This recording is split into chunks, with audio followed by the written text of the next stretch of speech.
Good morning class.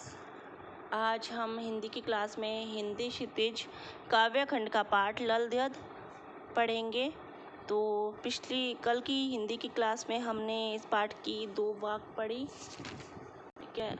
आज हम इससे आगे के पढ़ेंगे और सबसे पहले मैं आपको इसके कवि के बारे में बता देती हूँ, एक बार रिवीजन करवा देती हूँ। तो ललध्यद जी कश्मीरी भाषा की प्राचीन कवयित्री हैं, जिनका जन्म हुआ था, कब हुआ था इनका जन्म? 1320 में, ठीक है। मतलब 1320 के लगभग हुआ था और इनका जन्म कश्मीर के पामपोर के सिमपुरा गांव में हुआ था, ठीक है। इनके जो जीवन के बारे में कोई भी प्रामाणिक जानकारी नहीं है, किसी को भी नहीं पता कि इनका एग्जैक्ट जन्म मतलब कब हुआ था।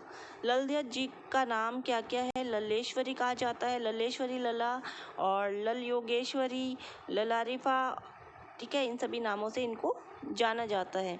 और इनका देहांत के बारे में भी कोई प्रामाणिक जानकारी नहीं है। इनका देहांत कब हुआ था? 1391 के लगभग हुआ था।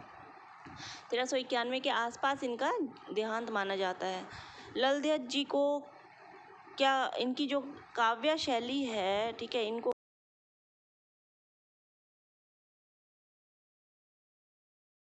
प्रसिद्ध है। तुलसीदास जी की चौपाइयाँ हैं, रसखान के सेवैयाँ हैं, ठीक है। ये सभी चीज़ें प्रसिद्ध है ना। उसी तरह से ललध्यद जी के वाक भी बहुत प्रसिद्ध है। इन्होंने अपनी वाक के जरिए ही जो जाति और धर्म की संकीर्णताओं से ऊपर उठकर भक्ति के ऐसे मार्ग पर चलने पर जोर दिया जिनका जुड़ाव जीवन से हो, ठीक है। और इन्होंने धार्मिक आडंबर थे, जो धार्मिक आडंबरों का विरोध किया और प्रेम का ही सबसे महत्वपूर्ण बताया, प्रेम का सबसे बड़ा मूल्य बताया, ठीक है। इनकी जो रचनाएं हैं सैकड़ों सालों से कश्मीरी जनता की स्मृति और वाणी में आज भी जीवित हैं और ये आधुनिक कश्मीरी भाषा का प्रमुख स्तंभ भी मानी जाती हैं। तो हम इसके आगे से, मैंने कल आपको दो वाक्य पढ़ाए थे, तो आज हम तीसरे वाक्य से स्टार्ट करेंगे। तो हम स्टार्ट करते हैं तीसरा वाक्य। वाक्य तीसरा है, आई सीधी राह से गई न सीधी राह, सुषुम सेतु पर खड़ी थी बीत गया दिन आह, जेब टटोली कोड़ी न पाई, माझी को दूं क्या उतराई।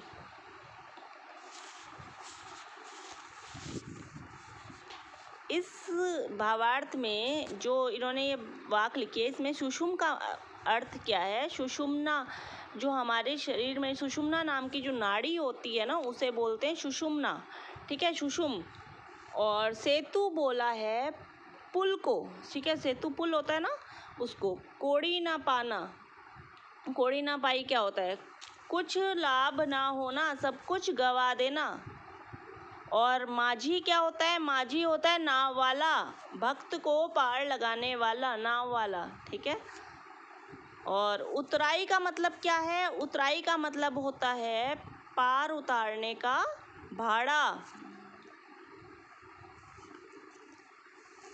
तो इसका भावार्थ मैं आपको समझाती हूँ। इसमें जो कवयित्री जी हैं, ठीक है, वो जो हठ योग की साधना है इसके बारे में उल्लेख कर रही हैं, योग के बारे में, ठीक है। तो योग के अनुसार क्या होता है? शरीर में कितनी नाड़ियां हैं? शरीर में 3 नाड़ियां हैं प्रसिद्ध, ठीक है। सुषुम्ना बताया था ना इसमें, सुषुम।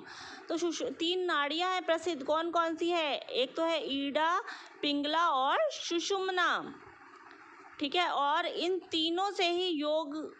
तीनों पर योग करके ही जो साधक होता है,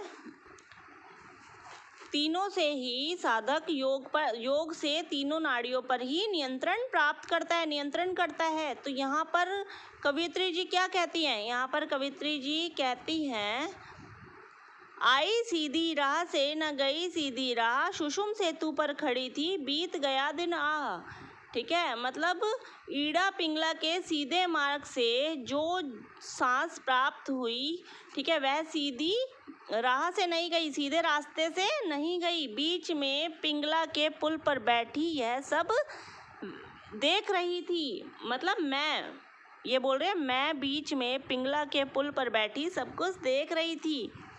ठीक है, इस साधन में ही दिन बीत गया और जीवन समाप्त हो गया। मतलब देखते ही देखते इस साधना में ही दिन बीत गया और जीवन समाप्त हो गया।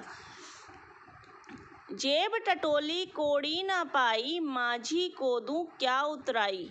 ठीक है, मतलब तब मैंने देखा, जब जीवन समाप्त हो गया तब मैंने देखा कि मेरे पास प्रेम की यानी प्यार झांकी की फूक कौड़ी भी नहीं थी। मतलब फूकी कौड़ी भी नहीं थी। हम कहते हैं ना कौड़ी, मतलब फूटी कौड़ी भी नहीं थी, फूकी कौड़ी, वो लिखा है यहाँ पर।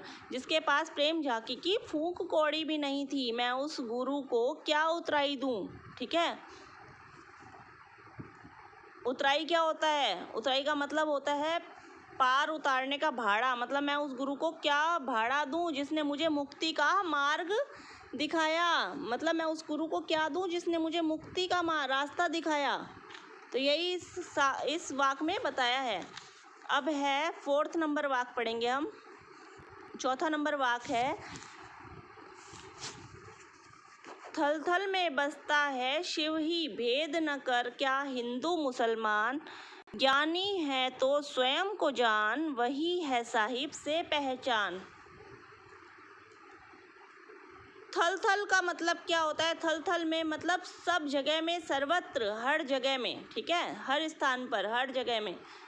और साहिब से पहचान का मतलब क्या है? साहिब से, साहिब का मतलब यहाँ पर ईश्वर का है। साहब, ईश्वर, भगवान।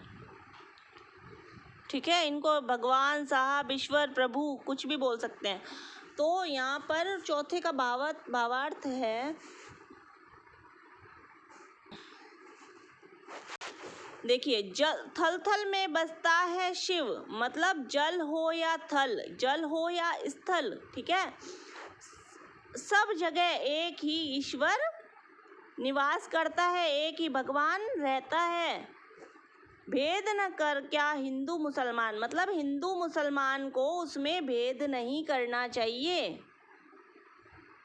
हिंदू मुसलमान सब एक है, हिंदू मुसलमान भगवान सब एक है, इसलिए हिंदू मुसलमान को भेद नहीं करना चाहिए। ठीक है, भगवान के लिए, क्योंकि हिंदू अपने कहते हैं भगवान, हमारे भगवान श्री राम है, मुसलमान कहते हैं हमारे भगवान अल्लाह है। ठीक है, तो ये बोल रहे हैं कि जल हो थल हो सब जगह ईश्वर निवास करते हैं, ईश्वर रहते हैं, और हिंदू और मुसलमान को उसमें भेद नहीं करना चाहिए। ज्ञानी है तो स्वयं को जान, मतलब अगर तुम्हें सच्चा ज्ञान है, तुम ज्ञानी हो, तो तुम खुद को पहले पहचानो। ठीक है, खुद को जानो, खुद के बारे में जानो, वही है साहिब से पहचान। तुम्हारे अंदर भी तो ईश्वर है, क्योंकि हम सभी के अंदर ईश्वर है, हमारे अंदर एक आत्मा है। ठीक है, अच्छी आत्मा भी होती है और बुरा भी, वही आत्मा हमसे बुरे काम भी करवाती है, लेकिन हम सभी के अंदर ईश्वर निवास करते हैं।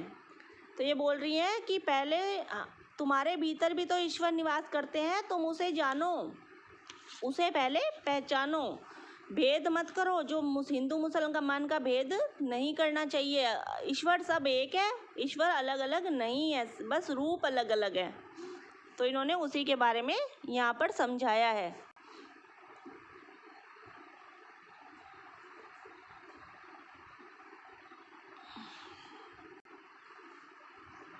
इस पाठ के चारों भावार्थ हमने किए, जो वाक हैं इनकी चारों वो की हमने। ठीक है, और इससे आगे जब प्रश्न उत्तर करेंगे वो हम नेक्स्ट क्लास में पढ़ेंगे।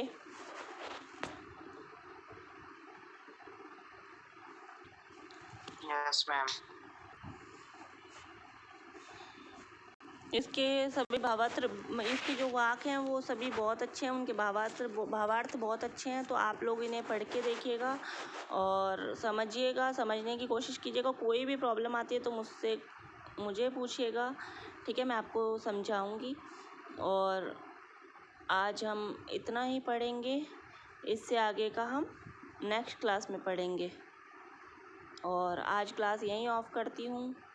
आप लोग अपना ख्याल रखिए, टेक केयर,